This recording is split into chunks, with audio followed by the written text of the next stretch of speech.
Podcasting. Wouh! Yeah, right. Bravo! Bravo! Bravo, je te laisse Moi, servir. je n'ai aucune expérience. Ah ben, check, parfait. Vas-y. Je vais prendre le relais. Fait que pendant que Jay nous sert des beaux verres de champagne, t'es-tu game de me résumer un peu c'est quoi le synopsis de ton film? Merci. Ouais. Dans le fond, le film s'appelle Salut chasseur. Ça prend place au nord du lac Saint-Jean, dans une famille de chasseurs, les Frigons.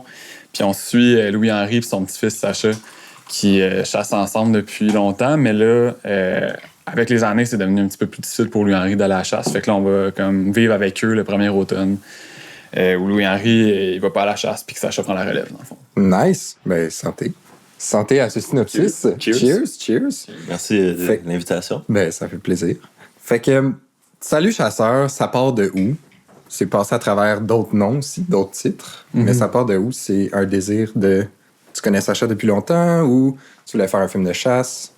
C'était pas de faire un film, c'était plus que je connaissais Sacha depuis longtemps. Là. Tu sais, c'est un ami à moi, un ami d'enfance que je côtoie depuis que je suis jeune. Fait qu'on se connaissait vraiment bien. Puis j'étais déjà allé plusieurs fois dans sa famille au lac pour la petite chasse à perdrix. Puis il m'avait amené aussi sur le spot pour l'orignal. Puis j'avais, tu sais, nous, on est vraiment des tripeux de nature. Fait que, tu sais, c'était vraiment débile pour moi de visiter ça. Puis après ça, à chaque fois qu'il revenait aussi de ces trucs de chasse, à chaque automne, il me ramenait des histoires de fous. Là. Fait que c'était vraiment ça qui me donnait le goût de m'immerger dans cet univers-là. Puis j'ai fait comme un petit séjour, parce qu'on était à l'UQAM dans le bac en cinéma, puis à la dernière session, il y a les FFE, puis moi, j'avais pas travaillé sur j'avais travaillé sur moins d'FFE que le reste du monde, fait que j'avais comme plus de temps. Puis là, j'étais parti au lac avec sa famille, juste pour chiller le temps d'un week-end, puis il y avait eu des conversations sur le fait que Louis-Henri, ça allait être sa dernière chasse l'automne prochain. Puis là, genre, juste d'être là sur les lieux puis des enfants de parler de ça, on dirait que j'ai comme eu un spark que fallait faire un film là-dessus. OK. Fait que, ouais, au début, ça s'appelait La Dernière Chasse, mais finalement, il est arrivé un petit pépin. Nice. Puis, pour toi, c'était-tu plus de faire un film de chasse à travers l'intermédiaire de ces personnages-là ou de faire un film sur ces personnages-là à travers l'intermédiaire de la chasse? Ouais, c'était plus de faire un film sur leur relation dans le contexte de la chasse, tu sais. Parce que eux autres, tu sais, Sacha, lui, il est pas du tout au lac, là, il habite dans le coin de la Naudière, puis son grand-père, il est à Dolbeau, fait que, tu sais, il y a quand même 6 heures de route entre les deux. OK, ouais. Puis sans ça, tu sais, sans la chasse, eux autres, ils se voient pas de l'année, là, tu sais. Fait que la chasse, c'est comme vraiment leur lien un peu que Sacha, à chaque automne, lui, il monte pendant 2-3 semaines, puis il va chasser avec son grand-père. Fait que, tu sais, c'est comme le moment, tu sais, de faire, tu sais, c'est comme, j'aurais jamais pu faire ce film-là si ils chassaient pas ensemble, tu sais, parce que c'est comme vraiment ce qui les rapproche, là. Nice. Puis, fait que là, ça, c'est ton premier film post-bac Ouais, en tant que en termes de réalisation. Ouais. Tu fais aussi de la direction photo. ouais. Cool. Puis toi, Jay, à l'intérieur de ça, quand est-ce que tu arrives dans ce processus-là? Ben, Émile parlait des FFE justement, puis durant un FFE, c'était Émile qui me liftait à Sutton, puis durant la route, comme un petit silence, classique petite ride, puis il me dit « Toi, là, mettons que j'ai un film, là, ça tenterait-tu de le produire? » Ouais. Puis il m'a un peu piché ça sur un coin de table dans l'auto, mais on en a reparlé comme quelques mois après, puis juste de voir comment il en parlait, puis la passion qu'il avait, ça m'a full allumé, puis après ça, on a comme, tu sais, rencontré un peu les gens, puis on a comme approfondi l'histoire, puis on en a discuté davantage, puis c'était comme tellement concret, puis Émile, il connaît ces gens-là depuis tellement longtemps que tout ça avait déjà place, puis pour faire des demandes de sub, je pense qu'on avait comme quelque chose d'assez solide, parce que Émile, il avait des photos incroyables des endroits, il connaissait les gens, la manière qu'il en parlait de son projet, c'est comme si tu y étais, fait que c'était comme naturel pour moi de jump in. Ouais. Nice. Puis, parlant de sub, mettons, moi, en tout cas, par mon implication, c'est plus venu dans le plus tard. Est-ce que vous aviez des subs pendant le tournage? Puis si oui, c'était-tu toujours voulu que ce soit quand même guérilla, genre, c'était pas mal juste toi à certains moments, puis même toi, plus preneur son, c'était comme vraiment basic, là? Ouais, ben, tu sais, c'était. À la chasse, j'étais tout seul. Parce que au début, le plan, c'était que j'avais un preneur de son qui venait avec moi. Mais finalement, tu sais, en leur parlant de tout ça, puis tout, j'ai bien vu que c'était pas possible. Parce que, tu voulais vraiment limiter tu voulais vraiment limiter les odeurs, les bruits, tout ça. Quand on est à la chasse, ça va être le moins possible. Tu sais, moins de distraction possible. Tu sais pas combien de temps ça va durer non plus, tu sais, ça peut durer comme en termes de, ils prennent une semaine de vacances, on va dire, pour venir avec nous dans le bois, mais peut-être que tu vas être là 2 semaines, tu sais pas. Quand est-ce que tu vas. T'es vraiment comme à la merci de ce qui va se passer. Là. Mais ouais, c'était quoi la question, ça? C'est ça. Au début, on avait la bande son image qui nous a aidé un peu financièrement pour comme starter le projet, qui était comme au début de l'été. Puis on avait fait notre demande au Conseil des arts, puis on savait pas si on avait l'argent ou pas au moment où on a commencé le film, mais on a su la veille du tournage, en fait, littéralement, qu'on avait l'argent. Puis là, il était trop tard pour louer des meilleurs lentilles, mais voilà. Fait que là, on était super contents, puis on est allé dans le tournage avec comme en tête qu'on allait justement pouvoir approfondir plus. On a fait ça en 2 blocs, fait qu'on a pu y aller all-in. Aïe aïe, c'est malade. Ouais. Cool. Puis, côté structure, il y a beaucoup de... Moi, je me souviens d'avoir vu un premier assemblage que vous aviez fait avec Jérémy, qui était au montage. Il y a comme beaucoup de documentaires au Québec qui s'en vont vers un documentaire qui est presque de la fiction, parce qu'on dirait quasiment que c'est écrit. Puis il y a beaucoup de crochets que vous cochez à l'intérieur de ce documentaire-là, de comme, est-ce que ça va se passer? C'était quoi le processus de se dire, est-ce qu'on y va, on démontre la réalité, ou on tombe dans un peu un récit un petit peu plus narratif, genre? Je pense que le gros de la post-prod, ça a été beaucoup de recentrer le film autour de Louis-Henri et Sacha, parce qu'au tournage, tu sais, vu que ça s'est passé bien, on a pu se tourner vers plein d'autres scènes potentielles, puis plein d'autres séquences à tourner. Mais tu sais, au final, quand on est arrivé au montage, on avait plein de trucs variés, plein de trucs qui fonctionnaient, mais on réalisait qu'on se perdait un petit peu. On perdait un petit peu le focus sur nos 2 personnages, qu'à la base, l'histoire était à propos d'eux autres. Fait qu'on avait plein de scènes avec, mettons, un autre chasseur, un autre jeune chasseur, qui c'était sa première fois qu'il était là, sur les lieux. Puis que finalement, on a comme été forcé d'admettre que, non, regarde, on va couper ces personnages-là, malheureusement. Là, mais tu sais, on va vraiment recentrer sur Louis-Henri et Sacha pour que le film soit vraiment à propos de leur relation à eux. Là. Nice. Puis si je pense que la manière que ça s'est passé aussi, on a vraiment comme... C'était comme naturel un peu en termes de trame narrative.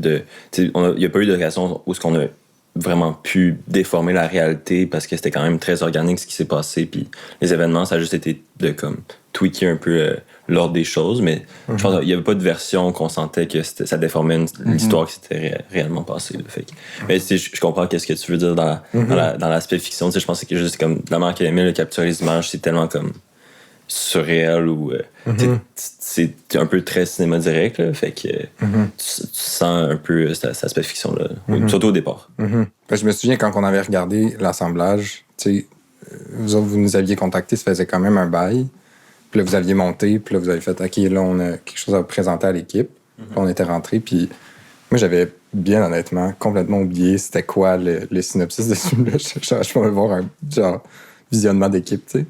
Puis j'étais rentré, puis ça m'a pris genre un bon 5 minutes avant de faire « Ah, c'est vrai, c'est un docu, genre. » C'est creepy, genre. Puis vous avez juste poussé davantage cet esthétisme-là, genre. Puis en tout cas, je trouve que ça s'ancre bien dans une vague en ce moment au Québec qu'on comme redécouvre un peu le cinéma direct, genre. Mais plus léché, qui met dans quelque chose de vraiment comme... Full. C'est super tight, genre. Ouais. Mais tu sais, au début, il y avait des discussions aussi, là, dans le film, qui était comme un peu plus que même moi, je m'adressais à. Je posais des questions, mettons, à Sacha ou à Louis-Henri, puis il me répondait. Puis tu sais, ces moments-là, on les a tous coupés.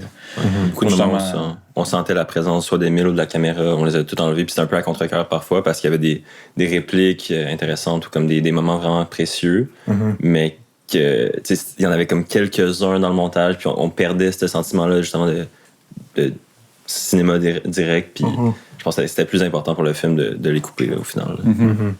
Puis est-ce que c'était... Tu sais, là, t'avais le choix aussi, mettons, de faire plus un film sur Louis-Henri ou un film plus sur Sacha, ou de vraiment le faire sur ces deux-là, puis la relation de ces deux-là. Mais moi, le film fini, j'ai l'impression, est un petit peu plus vers Sacha, et Louis-Henri est plus dans une optique de comme vraiment léguer, là. Est-ce que c'est ça qui a fait en sorte qu'il y a eu un changement dans le titre qui, à la base, était La Dernière Chasse, qui se réfère peut-être plus à Louis-Henri? Je sais pas, c'était plus. C'était plus que la situation, c'était plus la dernière chasse. Tu sais. Parce que j'en avais pas parlé tantôt, mais tu sais, ce qui est arrivé finalement, c'est qu'on allait. On s'enlignait pour tourner, puis pendant l'été, Louis-Henri est allé couper du bois avec son fils, puis s'est cassé la jambe. Puis il a su un tronc d'arbre sur la jambe. Fait qu'à 81 ans, ça fait ça. Fait que, tu sais, après ça, on a été comme un peu en questionnement de, OK, qu'est-ce qu'on fait avec le projet? Est-ce qu'on tourne pas? Est-ce qu'on attend un an? Qu'est-ce qui se passe?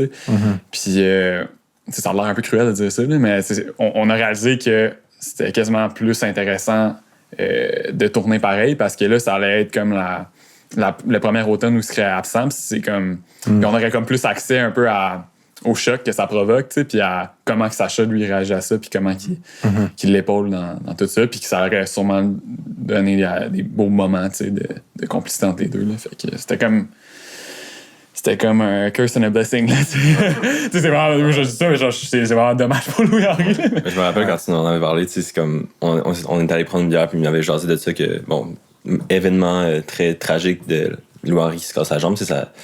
Surtout on tournait dans 2 semaines, je pense. Hein? Puis ça nous a vraiment comme remis en question créativement. Puis je pense que ça a été comme une vraiment bonne chose pour le film au final, de se poser les bonnes questions. Puis je pense que ça le film a une approche juste différente qui est tout aussi intéressante. Puis ça l'a vraiment aidé, je pense, dans un sens, de se poser ces questions-là. Malgré la situation très tragique. Oui, ouais. C'est fou, genre, parce que je te coupe, mais c'est fou parce que t'as des gens genre qui viennent voir le film puis qui se demandent, tu sais, qu'est-ce qu'il y a qui cloche, mettons, Louis-Henri, tu sais, il voit pas il a pas l'air d'être blessé, tu sais, c'est fou, le monsieur, il a 81 ans, il s'est cassé la jambe pendant, genre, à peine, genre, 1 mois et demi avant, puis tu le vois marcher, genre, dans le bois, monter la haut de la tour de chasse, il a pas l'air tant blessé que ça, puis tout, puis ça devient comme tricky après ça. Il a pas l'air, tu sais, après ça, on se demandait, on garde-tu des indices pour montrer que... Ouais, pourquoi qu'il peut pas y aller. Pourquoi il peut pas y aller, parce qu'on a reçu des commentaires, des fois en visuellement, comme, qu'est-ce qu'il y a, le monsieur, c'est l'air bien correct, pourquoi il va pas à la chasse, c'est qu'il est vraiment blessé, mais c'est juste que c'est comme un crinqué, là, tu sais, même à ça, lui, il va pareil. C'est malade. Aïe, aïe. On est allé présenter le film cet été justement, à la maison des grands-parents, puis le monsieur est tout le temps en train de faire de quoi, là, il est sur le toit en train de remplacer des tuiles, des 2x4, la drill, let's go, genre tout le temps en train de faire de quoi. C'est comme vraiment surhumain, là, comme je pense qu'il y a comme un don vraiment surhumain de comme s'être remis de cette blessure-là aussi rapidement. Genre, il y a une anecdote vraiment drôle, c'est au deuxième bloc, là, on était comme 3 dans l'équipe avec Bastien et Simon qui était avec moi. Puis on est allé tourner des scènes tout seul, on tourne des scènes de paysage. On était revenu au chalet, puis t'avais juste Louis-Henri qui était... Tu sais, lui, il est supposé être blessé, il n'est pas supposé rien faire quasiment. Là. Puis son docteur, lui, il a dit genre, tu prends ça relax, puis tu bouges pas, genre. Mais là, on arrive au chalet, puis il est embarqué genre sur le toit de la maison, avec une petite échelle, genre vraiment sketch, puis il est comme, hey les gars, venez-vous-en, on va monter des tuiles, pis tout. Mais là, il est pas supposé genre être en convalescence, genre. On dit, OK, on l'a aidé, mais genre, monsieur, il est fait fort pareil, là. Aïe. Mais ça se transmet, genre, toute la famille émane cette énergie-là aussi, là. Genre, ça se transmet full bien à Sacha, là. Je saute un peu du coq à l'âne. Vous avez réussi à capter Sacha littéralement tirer et hit the target. Ça, on le dit pas. Ouais. On le dit pas, mais bon, ça sera un extrait coupé pour plus tard. Mais c'est comment tu réagis par rapport à une situation comme ça? Sur le set, t'es tout seul, si je me trompe pas. Comment tu fais pas juste laisser ta nervosité l'emporter puis te mettre à faire n'importe quoi, tu sais? Comment t'approches ça pour être genre, hey, voici un découpage structuré que je vais pouvoir aller couper là-dedans en montage après, tu sais? Honnêtement, je pense genre je me rappelle même pas qu'est-ce que j'étais genre vraiment sur l'adrénaline aussi, là, tu sais. Fait que j'essayais de rester le plus proche de lui, c'est sûr. Après ça, tu sais, je veux dire, on a fait un travail de montage puis de conception sonore avec toi aussi sur cette séquence-là parce que j'étais très nerveux puis ça l'a transmis genre dans la prise de son puis le découpage un peu aussi, là. Fait que non, mais quand ils ont tiré, tu sais, après ça, je me suis dépêché d'aller genre les rejoindre parce que tu sais, lui il tire puis après ça il part à la course vers son... Fait que tu sais, je l'ai perdu pendant un moment, mais ça j'ai couru après, puis je l'ai rattrapé. Puis après ça, j'ai essayé de découper tant bien que mal, comme que je pouvais. Mais j'étais vraiment nerveux, là. Tu sais, j'étais autant nerveux que les autres, là, je pense. Mais oui. Aïe, aïe. Mais après ça, tu te ressaisis, tu sais, puis Ben, on le sent aussi à travers cette scène-là, là, que t'es comme. Genre, on capote un peu, puis une fois qu'on arrive, puis que Sacha a vraiment une réaction gutturale, là, quasiment, là, c'est très. C'est très vrai ce qui se passe, là, puis on sent que là, tu te poses un petit peu plus. Ouais, mais ça a peut-être aidé aussi. Ouais, mais c'est ça, la nervosité de la caméra à ce moment-là joue vraiment, comme aide vraiment au film, tu sais, comme si on avait été dans une certaine stabilité ou dans quoi de plus posé. Je pense pas que ça aurait servi aussi bien. Ouais, je pense qu'on sent que je suis un peu genre. Un peu ça panique aussi. Là. Ouais, mais ouais, j'en dirais pas trop sur cette scène. Ouais. Puis en termes de layers, puis de symbolisme que vous avez trouvé dans le montage, puis même qu'on a trouvé par après en conception sonore, est-ce que c'était des layers que tu voulais dès le début? Tu sais, mettons, le rapport avec la forêt qui devient vivante, mettons, là. Est-ce que c'était prévu dès le début ou c'était plus dans une esthétique sobre? Ben, mettons, la place du territoire, puis tout, c'était comme même encore plus grand avant, tu sais, quand on préparait le projet. Puis finalement, tu sais, on a vraiment recentré. Attends, Jacob, il essaie de dire quelque chose. Ah oui, je l'ai mis déposé direct avec ça. Super. Je fais le beau visage de Christophe. Cool. La place du territoire dans le film. Oui. Ouais. Mais, ouais, ben, tu sais, au départ, ce territoire prenait comme plus de place.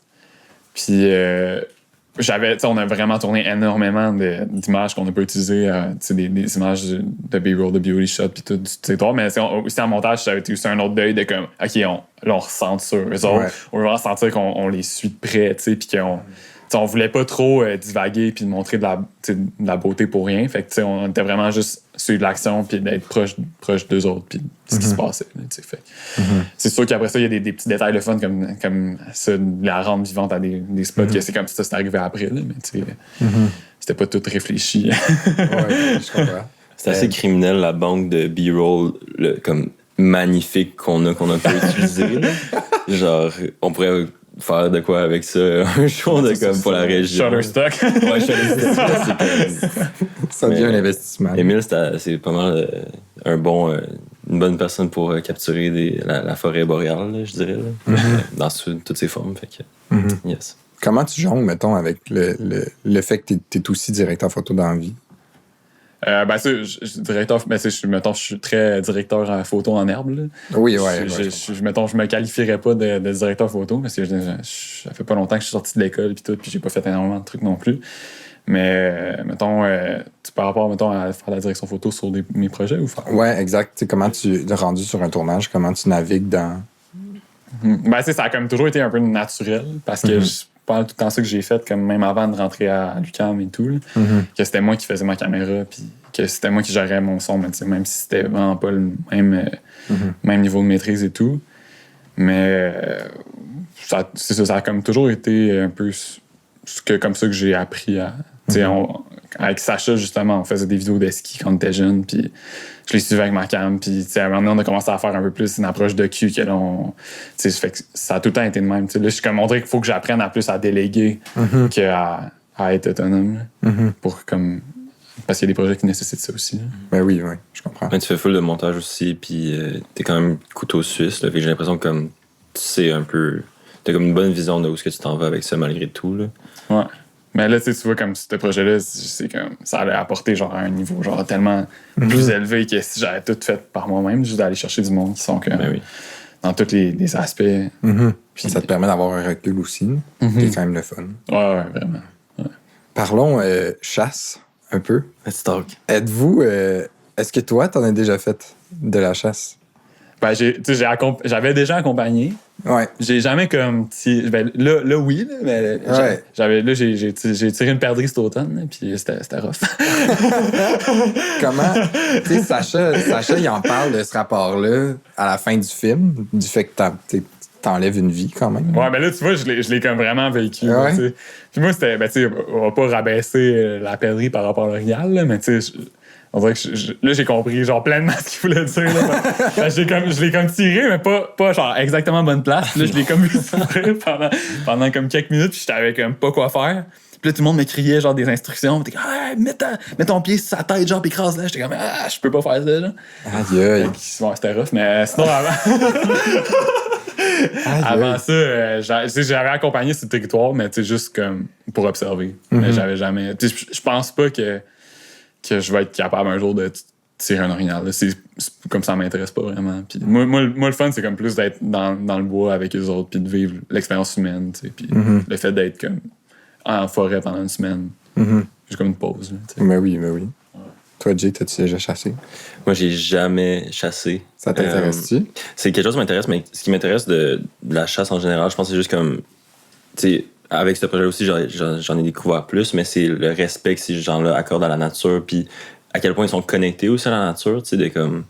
C'est vraiment un full circle moment pour eux, puis ça, on le voit dans le film, mais ça les rend vraiment émotifs de faire ce qu'ils font, puis là où ça prend place aussi, c'est quand même important, puis c'est comme... Je trouve que ça se fait dans le respect, ça se fait dans l'harmonie, c'est comme quelque chose qui est assez naturel et organique. Fait que, ouais, je trouve que c'est une pratique qui est intéressante puis qui est très belle. Ouais. Comment vous trouvez que cette pratique-là où est-ce qu'elle se place dans la société moderne en ce moment? Qui veut pas, il y a des gens qui poussent vers le végétarisme, le véganisme, tout ça. C'est une bonne question. Tu sais, je pense que c'est surtout le fait que c'est pas... C'est comme dans ta face, tu sais. C'est pas que tu t'en vas genre à l'épicerie puis tu prends un morceau de viande que tu sais pas il vient d'où, tu sais pas qui l'a battu, c'est pas toi qui l'as fait, tu sais. Mettons, ce que j'ai trouvé beau, mettons, de voir Sacha puis Louis-Henri chasser, c'est que quand ils tuent un animal, tu sais, c'est comme... Il y a quand même un moment qu'ils en prennent pleinement conscience, tu sais, puis qu'ils le vivent. Puis tu sais, c'est comme pas banal, tu sais. Parce que des fois, on a cette impression-là avec la chasse, là, que c'est des gens qui c'est un peu cruel, tu sais, puis qu'ils font ça, puis que tu sais, sont pas sensibles par rapport à ça. Mais genre, c'est tout le contraire, tu sais. C'est sûr qu'il y en a des chasseurs qui sont insensibles, qui sont cruels, puis whatever. Mais eux autres, c'est genre... T'sais, ils tuent un orignal, puis genre, sont là à côté, puis genre, ils braillent leur vie pendant 5 minutes, genre, puis après ça, ils en parlent, puis tout ça, puis c'est comme, ils l'assument, genre, ce côté-là, puis tu sais, ils font, c'est pas comme, non, c'est genre, on tue un animal, puis genre, c'est comme, c'est pas rien, tu sais, on va prendre le temps d'honorer ça, puis tu sais, de respecter le caractère un peu sacré de toute cette affaire-là, puis ça, je trouvais ça beau, puis c'est comme complètement inverse de ce qui est porté à... Qu'est-ce qu'on est porté à voir, j'ai l'impression que tout est industrialisé, tout est comme impersonnel. Puis en plus de ça, je pense que c'est toi qui me disais ça, ils mangent pendant 1 an. Là. Genre, c'est comme s'ils vont pas à l'épicerie s'acheter de la viande. Comme c'est d'un point de vue environnemental aussi. Puis ils l'utilisent tout, tu sais. C'est ça. Il n'y a rien de plus je veux dire, écologique qu'un animal qui a été chassé localement, qui a été utilisé au complet pour justement nourrir comme X nombre de personnes pendant vraiment longtemps. Là. Je me rappelle, Émile m'avait envoyé une photo de le nombre de viande que cet animal-là avait donné, comme en termes de comme d'un congélateur. Là. C'était assez... Je pense que c'est le corps de l'orignal, tu sais. Ouais, c'est juste... il utilise toutes les parties, puis ça, c'est vraiment comme justement accorder un respect à l'animal, justement de comme l'utiliser pleinement, puis de comme... Ouais, c'est vraiment respectueux, je pense, dans leur pratique. Là. Tu sais, je pense que aussi une affaire importante, c'est comme c'est pas de faire la promotion non plus de la chasse, de dire tout le monde devrait aller chasser, parce que si tout le monde au Québec va chasser demain matin, il n'y en aura plus d'orignaux. Là. Ouais, c'est pas une solution. C'est ça, c'est pas vraiment une solution, mais tu sais, c'est qu'il y a des gens qui le font, puis que il y a des gens, tu sais, on n'est pas pour imposer quoi que ce soit à personne, puis il y a des gens qui font ça, puis que oui, nécessairement, c'est meilleur que... C'est sûr que c'est meilleur éthiquement, écologiquement que de la viande qu'on retrouve en épicerie, mais tu sais, ça va pas à l'encontre de comme oui, c'est sûr que le véganisme, c'est une solution qui est vraiment nice pour comme envisager pas détruire la planète. Là, oui, tout à fait. Puis comment, genre, pour circle back au film, je me souviens d'avoir une discussion avec Jérémy Mazan, le monteur, par rapport au fait que dans les roches, il y a quand même, je veux dire, t'as filmé la bête se faire ouvrir, se faire dépecer, je pense, c'est le mot. Comment t'as fait pour pas aller dans cet aspect-là qui peut être morbide ou que t'aurais pu perdre du monde à ce moment-là dans le film, de respecter la bête? Comment t'as navigué là-dedans? Ben, je rendu pense- en post-prod, mettons. Ben, tu l'as dit, là, je pense que c'est juste comme je pense elle a joué son rôle, tu sais, qu'on n'avait pas besoin de le montrer vraiment. Je pense que c'était pas ça l'intention, puis c'était comme de rester dans une espèce de plus de. C'est comme un truc, une espèce d'animal mythique sacré, puis tu sais, on ne voulait pas trop aller dans le gore, puis. Tu sais, oui, on aurait pu le montrer, là, je pense, mais Oui, ouais. ça, je pense que ça n'aurait pas tant causé problème, mais c'était pas ça vraiment qu'on voulait aller chercher. Là. Puis, on a montré un peu, puis je pense que ça joue sur la fine ligne entre quelque chose qui est quand même qui reflète la réalité de qu'est-ce qu'eux ils vivent, de comme justement une fois que tu tues l'animal, ben, il y a des étapes à suivre après, mais sans trop tomber dans quelque chose qui répugnerait Le gore, là, carrément. beaucoup de gens, dont moi. Mais, Ouais. On a demandé à ChatGPT de nous générer. On lui a comme expliqué un peu le projet, puis là, on lui a dit hey, génère-nous genre 50 questions. Puis là, il faudrait juste que vous choisissiez un nombre de 0 à 50. Puis on va vous poser la question que ChatGPT a générée. Moi, j'ai mon chiffre préféré Vas-y. qui se situe dans le 33. Je sais pas pour toi. Le 7. Le 7, parfait. 7. Bon, Ok. on va la 2. Jacob, c'est quoi les. Si vous deviez réaliser un biopic sur un personnage historique, lequel choisiriez-vous et pourquoi? C'est-tu personnage? C'est-tu personnage, le mot? Oui. Fait que tu pourrais faire un biopic sur un personnage. Genre sur Iron Man. Ok, sur un personnage de film. Pas historique, Iron Man. Il est historique dans sa dimension. J'aimerais ça qu'Emile dise Iron Man. Il y a un personnage de film. Historique. Ouais. Mais en fait, Merci. Merci à la régie en arrière. Ben, je pense que René Lévesque. Ouais. Ouais. Parce que quand on est allé au lac, il y a Louis-Henri, le grand-père dans l'histoire, qui nous parlait. Ben, lui a travaillé un peu en politique, là, puis il nous parlait de sa passion là, pour le. Genre, c'est la politique en général, mais surtout pour les années de René Lévesque, puis ça commence à révolutionner le Québec.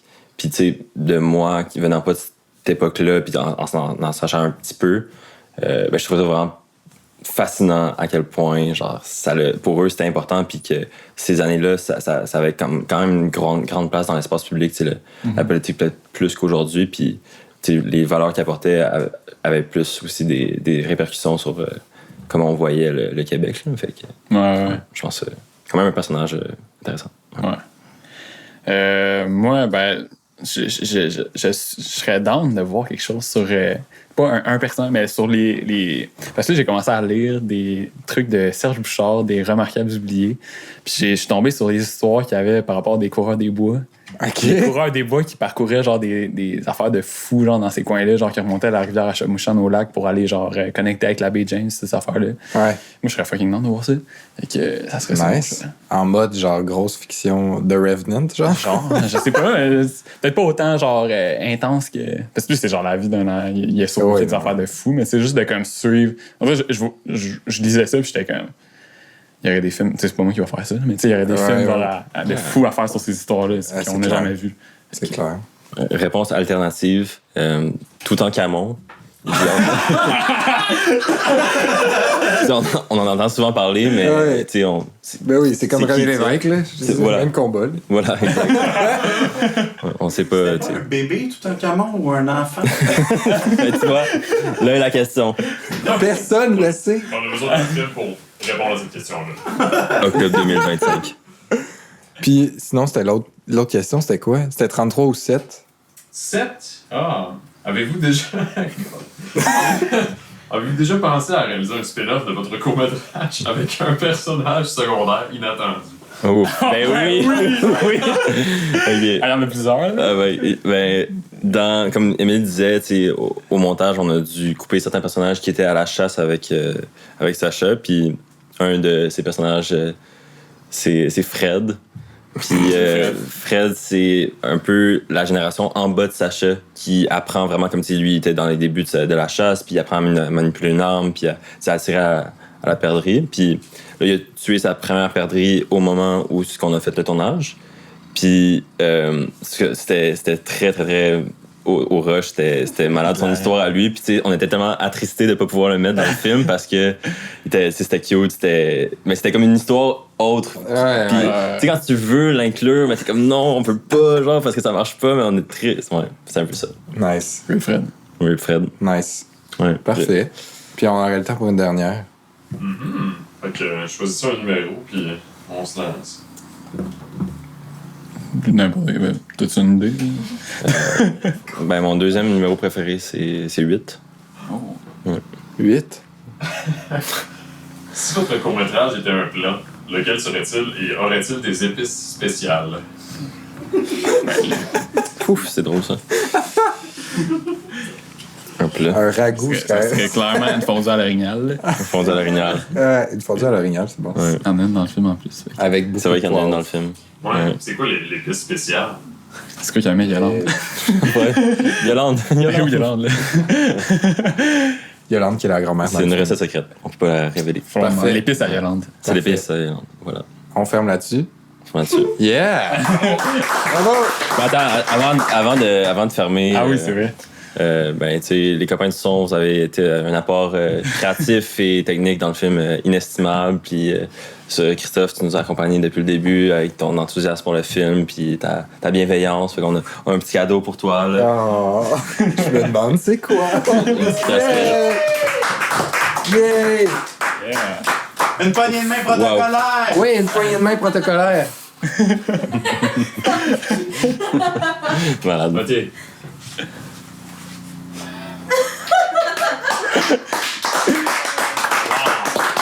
Ben, merci de ça. Bravo. Merci.